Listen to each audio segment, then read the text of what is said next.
Welcome to the Slop Temple. We pray this video helps.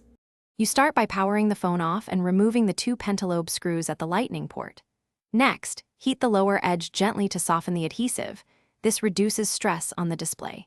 Use a suction cup and a thin plastic pick to lift the display a few millimeters. Once done, pivot it open carefully from the bottom because the display still has fragile ribbon cables near the top. Make sure to keep screws organized as you go.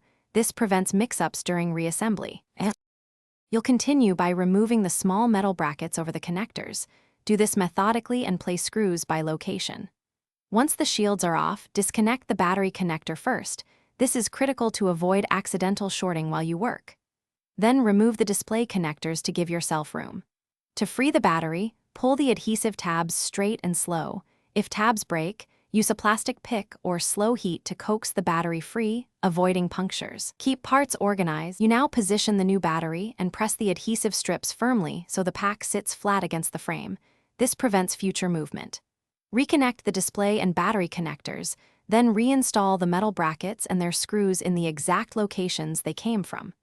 Replace the pentalobe screws at the lightning port, power the phone on, and verify charging and boot behavior. If the phone won't boot or shows battery errors, make sure connectors are fully seated and not upside down.